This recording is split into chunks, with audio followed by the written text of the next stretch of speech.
જય સિયારામ મિત્રો, ગયા વખતે આપણે જે વિડીયોમાં વાત કરી કે રત્ન કલાકારના પરિવાર વિશે આપણે શું કરી શકીએ તેનો વિડીયો આપણે મૂક્યો અને 1200 વ્યક્તિઓએ જોયો પણ સલાહ સૂચન આપવા પડે એવું કોઈ વ્યક્તિએ એમાં કમેન્ટ કરીને સલાહ સૂચન નથી આપ્યા કે ભાઈ આ તમે જે કરો છો એમાં અત્યારે આ કરવાનું છે, આ ઉમેરવાનું છે, આ ઉમેરવાનું, એવી કોઈ કમેન્ટ નથી.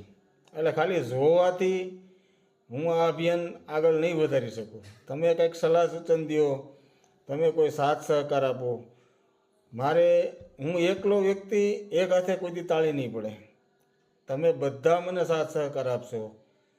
તમે કારખાના દીઠ રત્ન કલાકારો છે આપણે, તેમાં કારખાનામાં એક વ્યક્તિ એવો વ્યક્તિ હોય કે જે તમારા વિશ્વાસુ હોય અને મારી સાથે રહી શકે એમ હોય, મારી સાથે ખંભે ખંભો મિલાવીને કામ કરી શકે એમ હોય. અને આ અભિયાન રત્ન કલાકારના પરિવાર માટેનું છે અને રત્ન કલાકાર માટેનું પણ છે. એટલે આ અભિયાનમાં મારે ઘણી ચર્ચાઓ કરવી છે કે પૈસો આપણી પાસે આવશે એનું હું કરશું, કેવી રીતે ગોઠવશું અને કેવી રીતે આનું આગળ આપણે વધશું. એ બધી વાત ત્યાર પછી હું કરી શકું કે 10 વ્યક્તિ કે 11 વ્યક્તિ મારી સાથે જોડાય અને મને ફોન કરી અને કહે કે ભાઈ બાપુ તમે જે કામ કરી રહ્યા છો એમાં હું તમારી સાથે છું. આ નિસ્વાર્થ ભાવે છે, આમાં કોઈ સ્વાર્થ નથી, મારો કોઈ સ્વાર્થ નથી. હું તો ખાલી રત્ન કલાકાર માટે અત્યાર સુધી કોઈએ કાંઈ કર્યું નથી. એટલે મને એવો વિચાર આવ્યો કે રત્ન કલાકાર માટે કંઈક કરવું જોઈએ. અને રત્ન કલાકાર તો આપણે વર્ષોથી આપણે હીરા ઘસી છીએ, આપણને કોઈ મદદ નથી કરી. કોરોના આવડો ગયો તો આપણને કોઈ મદદ નથી મળી, એ તમને ખબર છે. સરકારે કોઈ મદદ કરી કે એમ નથી. સરકારને ગમે એટલી રજૂઆત થાય તોય કોઈ મદદ નહીં થાય.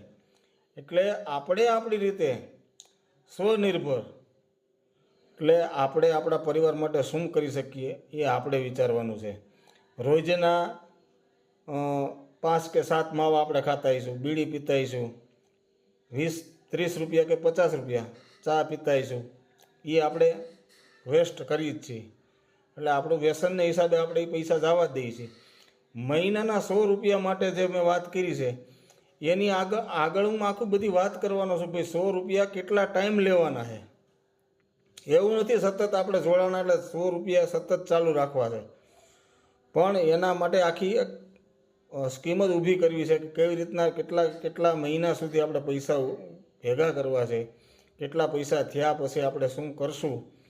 અને વિગતવાર બધી IDC કે બધું બનાવવાનું છે અને કાયદેસર રીતે બધું બનાવવાનું છે, જેમાં 1 રૂપિયાની પણ ગોલમાલ ન થાય એની હું તમને ખાતરી આપું છું.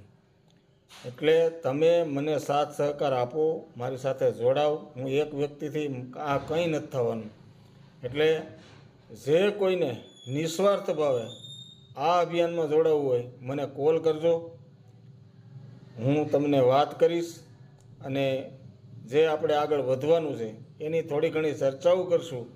અને મારું તો એવું કહેવાનું છે કે જો મને 2-3 દિવસમાં તમે 5 થી 7 જણા મળી જાઓ તો 7 જણા ભેગા થઈ અને એક વિડીયો બનાવીશું કે ભાઈ આ ફલાણા વ્યક્તિ છે, પરિચય આપશું આપણે.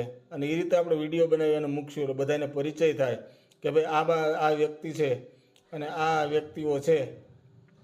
અમારા આધાર કાર્ડ, પાન કાર્ડ, સિક્કે, અમારી ફૂલ આઈડેન્ટિટી, અમારું ઘર ક્યાં છે એ બધું તમને વિગતવાર આપી દઈ. મને ઓળખતા નહીં છે, બાકી ઓળખતા હોય એને તો બધાને ખબર જ છે કે હું ક્યાં રહું છું અને કેવો વ્યક્તિ છું, એ તમને બધાને ખબર જ છે.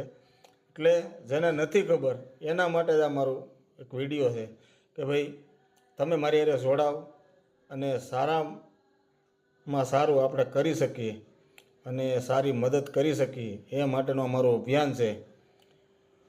એટલે આમાં ખાસ વિડીયો તમે જોવો એની સામે મને વાંધો નથી, પણ વિડીયો જોઈને કમેન્ટ કરો, પછી મને કોલ કરો કે ભાઈ બાપુ તમે આ જે કામ કરી રહ્યા છો અમે તમારી સાથે છીએ, તમે જ્યાં પણ કહો ત્યાં તમે સાથે આવશું. ત્યાર પછી આપણે આમાં હું જે તમને સ્કીમ કહે કે ભાઈ આવી રીતના આપણે પૈસા ઉઘરાવીશું, એમાં આવી રીતના આપણે આમ કરવું છે, એના વિશે ચર્ચાઓ કરશું. એમાં તમે મને સલાહ સૂચન આપશો અને બધા ભેગા થઈ અને જો આ કાર્ય કરશું તો જલ્દી આ કાર્ય આપણે શરૂ કરી શકશું. બને ત્યાં સુધી તો દિવાળી પછી જ આ બધું આખું ગોઠવવાનું છે. એટલે બધાને આઈડી કાર્ડ મળવાના છે. એવું નથી. જે આ સ્કીમમાં જોડાય તેના માટે મર્યાદિત જ આ સ્કીમ આપણે કરવાની છે. ખાલી બધા માટે એટલે કોઈ પૈસા નથી ભરતો ને એના માટે સ્કીમ આપણે નથી કરવાની. પૈસા ભરો છો એના માટે જ છે અને પૈસા રિટર્ન પાછા આપવાના છે એના માટે છે. પૈસા લઈને પછી એમ કહી દેવાનું નથી કે ભાઈ હાલો પૂરું થઈ ગયું. સતત ચાલુ રાખવું છે. પણ પૈસા લેવાનું બંધ કરી દેવું અને ક્યારે બંધ કરશું, કેટલા બંધ કરશું, કેટલા સમય આપણે પૈસા લેવાના છે, એ બધી વિગતવાર આવતા વિડીયોમાં હું તમને વાત કરીશ અને મારી સાથે જોડાઈ દેજો. જય સિયારામ.